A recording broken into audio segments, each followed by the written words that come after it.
Okay, so we're back and we're really getting into these criticisms of BLM, the ones Aquarius Wave brought up. And he seems particularly bothered by the way he sees BLM framing things. He even compares them to that like big black figures. He puts people like Al Sharpton, Jesse Jackson, even Charlemagne that God, and Don Lemon, like all in the same category. He calls them race hustlers. And he says they just profit from racial division, without actually offering any real solutions.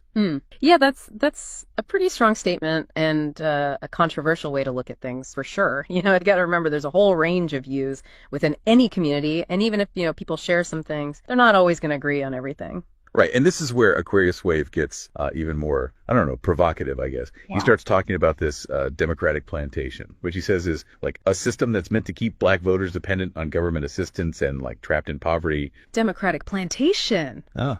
That's definitely a loaded term. It lines up with a very particular political view. People who use that term usually argue that certain policies, even ones that were meant to help black communities, have actually done the opposite, that they've made people more reliant on government programs without actually fixing the underlying problems, the economic inequality. Well, yeah. He even brings up the Democratic Party's history, with slavery and Jim Crow. Yeah. And he says they've basically just found new ways to control and manipulate black voters. Yeah, it's true. The Democratic Party's history with race is complicated. There's no denying that. But, it's also important to remember they played a big role in getting civil rights legislation passed and in fighting for those social safety net programs, the ones that have actually helped a lot of black Americans, Yeah. This Democratic plantation idea, it's hotly debated, and it's really important to present a balanced view of it all. So it sounds like Aquarius Wave is like painting this picture of a system that's designed to keep black people down. And he's saying BLM is part of that system. But then he contrasts this with what he calls the black conservative awakening. And he highlights figures like Candace Owens, Larry Elder, Thomas Sowell, people like that, who he says are offering a more empowering message, one focused on self-reliance and personal responsibility. Interesting. So he's setting up a kind of counter narrative, to the more mainstream ideas about race and social justice. Yeah. He's saying we need to shift the focus away from like systemic issues and more towards individual choices and accountability. Exactly. He even says at one point, I used to be so afraid to get my black card revoked, but I don't have a black card anymore. I've been uninvited to every cookout, so I really don't give a damn. I'm going to speak the truth. It's like he's really leaning into this idea of going against the grain, challenging what he sees as the accepted narrative within the black community. Mm-hmm. Yeah, sounds like he's had to wrestle with some tough questions about his own identity and where he fits into this whole conversation about race. And those are not easy conversations to have. They can get really emotional, and people often get accused of being disloyal or betraying their community. Yeah, it's definitely tricky territory. Then he goes after Ibram X. Kendi in his book How to Be an Anti-Racist. He says it's overly simplistic and even like divisive in the way it tries to deal with racism. Kendi's work, it definitely gets people talking, that's for sure. Some people find it really insightful and thought-provoking, but others say it's too radical, or even that it makes things worse. You have to remember there are lots of different ideas about how to achieve racial justice. There's no one right answer that everyone agrees on. Right, so we've gone from the financial stuff to this broader critique of like BLM's ideology and their overall impact. He's making some pretty serious accusations. He is. It's a lot to take in. What stands out to you most from all this? Like, what really connects with your own experiences and beliefs? That's a good question. Yeah. I think one of the big takeaways for me is just the importance of thinking critically. We can't just accept any story we hear, especially when it comes to stuff like social justice, things that are so complex and emotional. Yeah, absolutely. And that actually brings us to a really crucial point. How do we tell the difference between real social justice movements and the ones that might be, exploitative or even harmful? Especially in this day and age with social media and everything, it's hard to separate truth from fiction sometimes. Right. Yeah. It's like, how do we develop that filter? And that's something we're going to explore more in part 3. Yeah. Okay. So we've covered a ton in this deep dive, and I'm really curious, what are your thoughts so far? This whole thing about BLM, their finances, their approach to things, and then Aquarius Wave's like critique of it all. It's a lot. Yeah, it really is. And it's like we need some sort of, I don't know, like toolkit or something to help us figure out these complicated social and political landscapes, We need to be able to like tell the difference between, movements that are actually genuine and the ones that might be, I don't know, more about personal gain or even causing harm. Yeah, like a BS detector, specifically for social justice claims. Aquarius Wave actually gives some advice on how to spot those red flags. He says one of the biggest ones is when a movement focuses more on division and blame instead of like unity and solutions. That makes sense. He's saying that sometimes those movements that are always talking about, victimhood and oppression, they can actually become like part of the problem they're trying to fix. It's not about denying that injustice exists, but it's about like finding ways to move forward, in a way that's constructive and actually empowers people. Right. He specifically mentions the defund the police movement as an example of this. He's saying that while the goal of addressing police brutality and systemic racism is super important, the way they're going about it, trying to defund police departments, could actually make communities less safe. Yeah, that's a complex issue for sure, and it's important to really understand what defund the police actually means. Nuances of it. It's not necessarily about like getting rid of police altogether, but more about shifting funds to other programs in the community, programs that could maybe address those root causes of crime and violence, things like that. Right, but Aquarius Wave's point is that sometimes even those good intentions can end up having like unintended negative consequences, and he's worried that these movements, while they might raise awareness about important stuff, they might not always be the best way to create real lasting change. I see what he's saying. He also brings up this interesting point about guilt and shame and how those play a role in social justice movements. He's saying that a lot of people donate to organizations like BLM because they feel guilty or they want to be seen as, on the right side of history, but they don't really understand the issues that well. Yeah, it's like that whole virtue signaling thing, right? Like wanting to look like a good person without actually doing the work to understand what's going on. Exactly. And he argues that can actually be, harmful in a way because it stops people from having, honest and open conversations about these things. It creates this environment where people are like afraid to ask questions or to challenge the popular narrative because they don't want to be called racist or insensitive.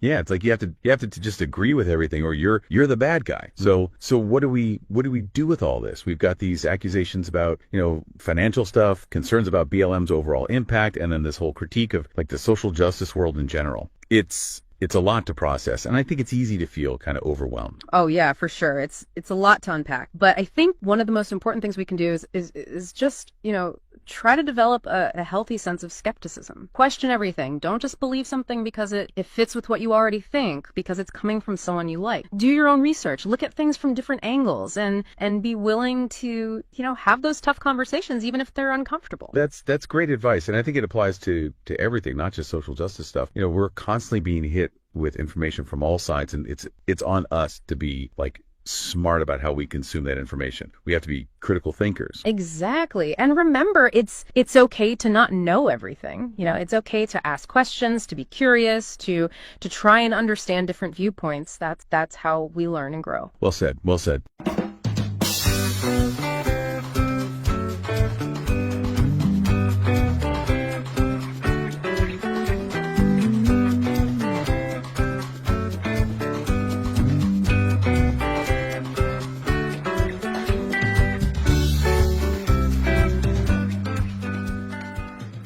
We're going to be unpacking some really loaded terms and opinions here. Yep. Really kind of exploring how this creator connects crime with culture. And like always, we're here to analyze, not endorse. Absolutely. It's important to approach this with a critical ear. Yeah. Now, the video jumps right in with this idea that crime isn't just a consequence of poverty, but it's cultivated by what the creator calls degenerate cultures. Okay. We're talking gang culture, rap culture. Wow. Pretty strong language right off the bat. Yeah, that definitely grabs your attention. Yeah. And the creator is speaking from a personal place here, right? Yes. They talk about their experiences living in California, right, specifically citing rising crime in San Francisco, and that law since repealed, allowing theft of goods under $950. Right, and by weaving in these personal anecdotes, they're attempting to ground their argument in lived reality. Yeah. Not just abstract theory. Right, yeah. It's like they're saying, look, this isn't just some ivory tower academic debate. Yeah. I'm seeing the consequences of this culture firsthand. Yeah. That's an interesting tactic. It makes you lean in like, okay, tell me more. What have you seen? Right. And then there's that line that really jumped out at me. Okay. All skin folk ain't kinfolk. Yeah. What's the significance of that in this context? That phrase gets to the heart of the video's rejection of a monolithic black community. Okay. It's arguing that shared values and morals are more important than shared skin color in defining community. Mm-hmm. It's not denying race, but saying cultural alignment is what truly unites or divides people. So hang on, does that imply someone could be betraying their race by aligning with a different culture? That's a great question. Like, where does personal choice fit into this? And it gets us to one of the most controversial aspects of this argument. Okay. The critique of the no snitching phenomenon. Okay. The video frames this code of silence, often prevalent in street and gang culture, as detrimental to the trust needed for a functional society. Because it prioritizes protecting those within that culture, even if they've done something wrong, Yeah. over upholding the law. Is that what the creator's arguing? Exactly. The argument is that this fosters a climate of fear and retaliation, Right. making it difficult to address crime effectively. Mm-hmm.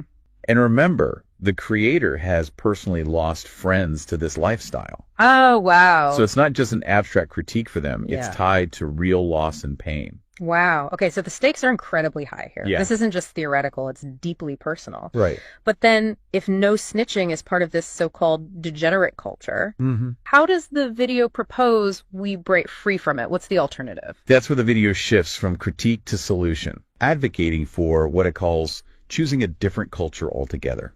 Okay. One rooted in values like family, a strong work ethic, honesty, integrity. Mm-hmm. The classic good citizen ideals. Sounds straightforward enough on the surface. Sure. But how do you just choose a different culture? Yeah. Isn't that more complex than just flipping a switch? Right. Where do you even start? That's where things get tricky and where I think we need to start digging deeper into the video's arguments. Okay. Because it goes on to contrast high trust societies like Japan Uh-huh. with those it deems shaped by degeneracy. Okay. It even touches on the idea of profiling, not as a solution, Right. but as an unfortunate consequence of repeated negative experiences with certain groups. Okay, so we're getting into some seriously loaded territory here. Yeah. This us versus them framing is really provocative and potentially problematic. Yeah. How does the video reconcile this with the more universal values it promotes? Right. Like, doesn't that create a contradiction? That's exactly the kind of critical thinking this video demands. Yeah. It's forcing us to confront uncomfortable questions about how culture perception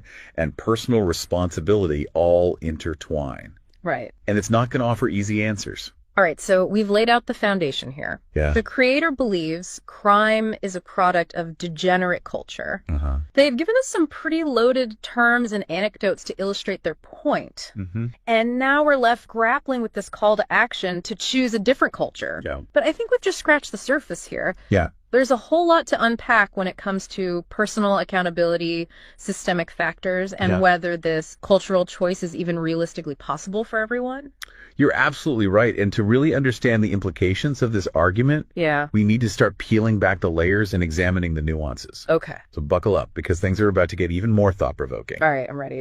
As we dig into this idea of choosing a different culture, it's worth noting that the video isn't completely dismissing the idea of systemic issues. Oh, interesting. So it's not a complete denial of the impact of societal structures. Right. The video does acknowledge that racism exists, Yeah. but it seems to suggest that dwelling on external factors can lead to a sense of powerlessness. So it's less about denying the system and more about saying, okay, those factors exist, but I still have agency. Exactly. It's about striking a balance, acknowledging the challenges, while emphasizing the potential for individual growth and change within those constraints. But how much agency can you really have when you're facing deeply ingrained societal barriers? I mean, the video uses this example of learning to code as a solution. Right. But what if you don't even have access to a computer or reliable internet? That's a really crucial point. And to be fair, I think there's a risk of oversimplification when we talk about individual responsibility in a vacuum as if it's a magic bullet solution. Yeah. Access to resources, quality education, even just the basic safety and stability needed to focus on personal growth. Those are all huge factors. So it sounds like we can't really talk about personal responsibility without also addressing the systemic issues that create unequal starting lines for people.